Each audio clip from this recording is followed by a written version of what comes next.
हरे कृष्णा। ओम नमः शिवाय। प्रिय भक्तों, आप सबका हमारे YouTube चैनल में बहुत बहुत स्वागत है। हिंदू नववर्ष के पहले महीने चैत्र का समापन चैत्र पूर्णिमा पर हो गया है। इसके बाद हिंदू पंचांग के दूसरे महीने वैशाख की शुरुआत हो चुकी है।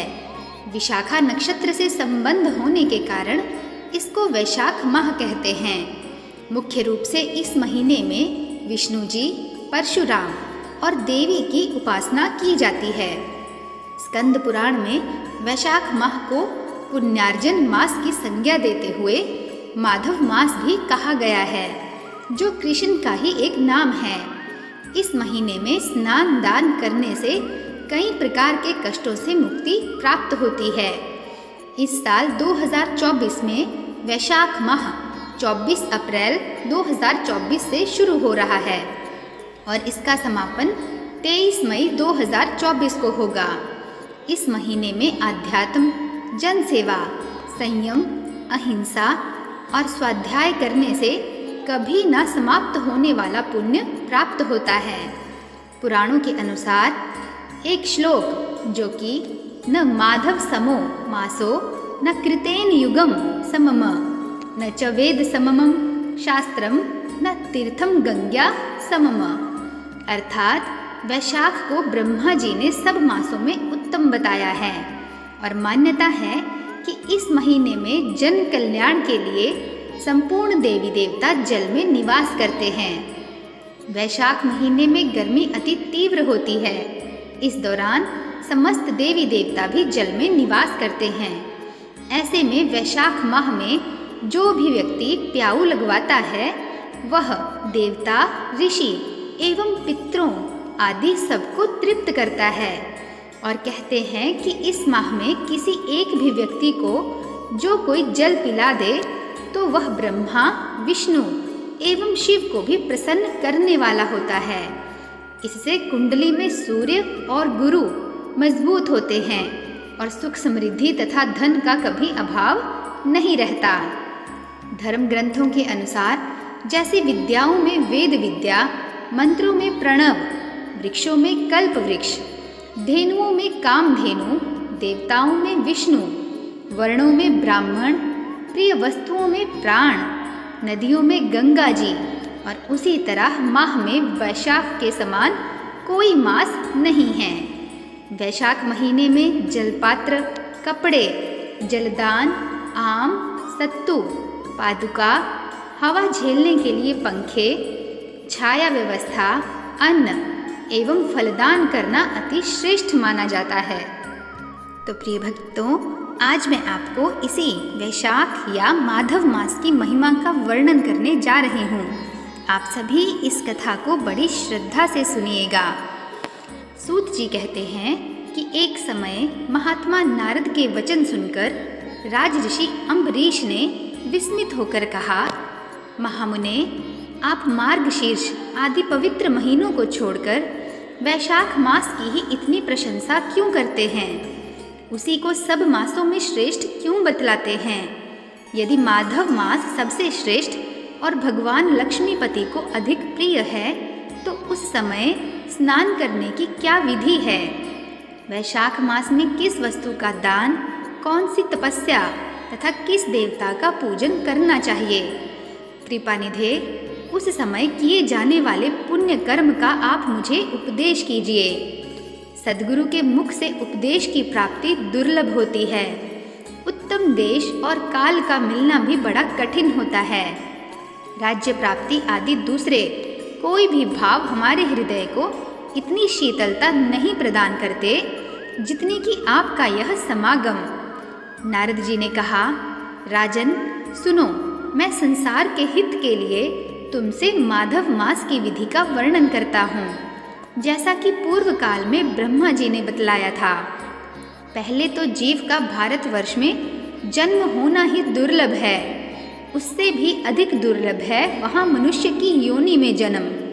मनुष्य होने पर भी अपने अपने धर्म के पालन में प्रवृत्ति होनी तो और भी कठिन है और उससे भी अत्यंत दुर्लभ है भगवान वासुदेव में भक्ति और उसके होने पर भी माधव मास में स्नान आदि का सुयोग मिलना तो और भी कठिन है।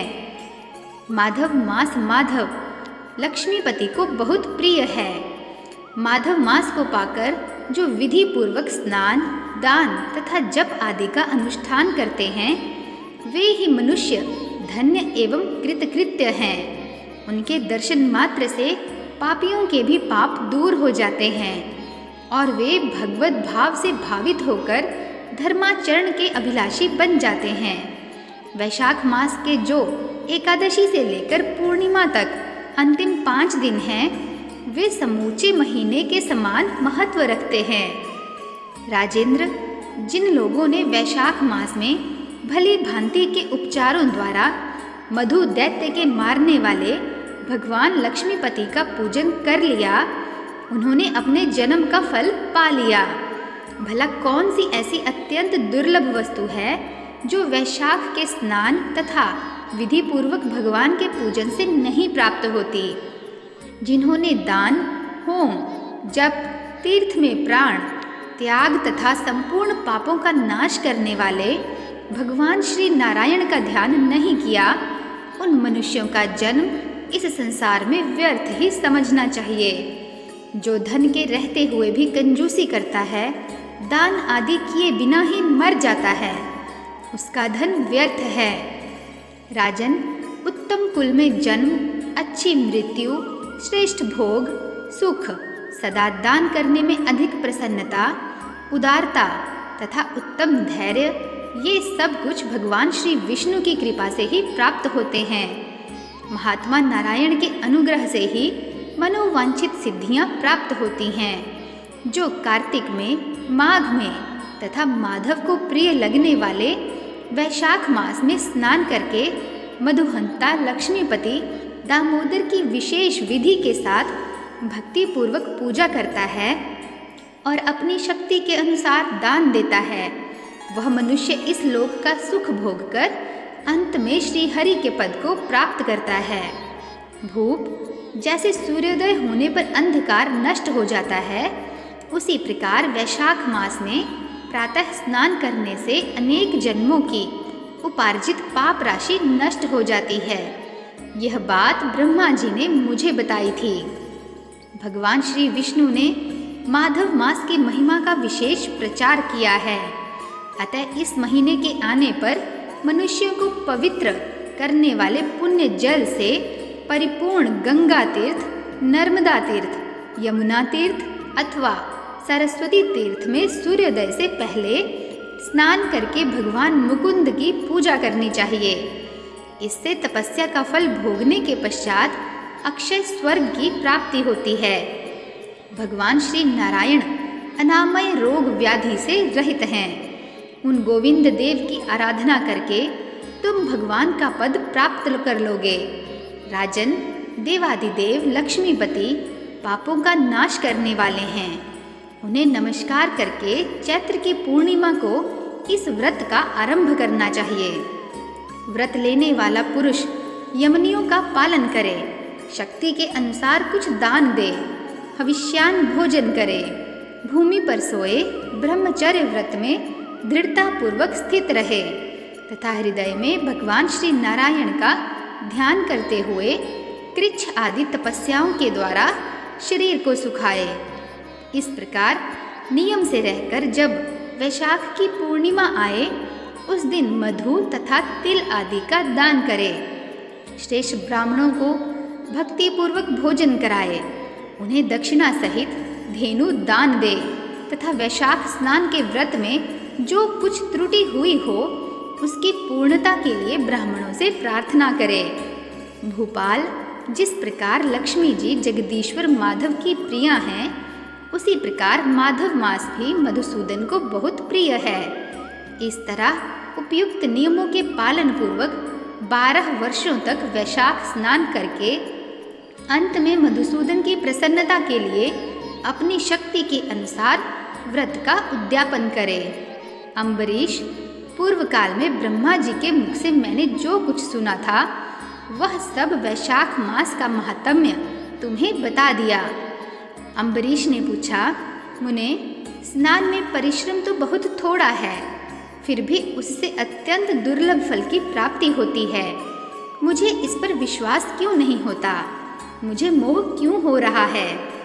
नारद जी ने कहा, राजन, तुम्हारा संदेह ठीक है। थोड़े से परिश्रम के द्वारा महान फल की प्राप्ति असंभव सी बात है। तथापि इस पर विश्वास करो, क्योंकि यह ब्रह्मा जी की बताई हुई बात है। धर्म की गति सूक्ष्म होती है, उसे समझने में बड़े बड़े पुरुषों को भी कठिनाई होती है। श्री हरि की शक्ति अचिंत्य है, उनकी कृति में विद्वानों को भी मोह हो जाता है। विश्वामित्र आदि क्षत्रिय थे, किंतु धर्म का अधिक अनुष्ठान करने के कारण वे ब्राह्मणत्व को प्राप्त हो गए। अतः धर्म की गति अत्यंत सूक्ष्म है। भूपाल, तुमने सुना होगा, अजामिल अपनी धर्म पत्नी का परित्याग करके सदा पाप के मार्ग पर ही चलता था।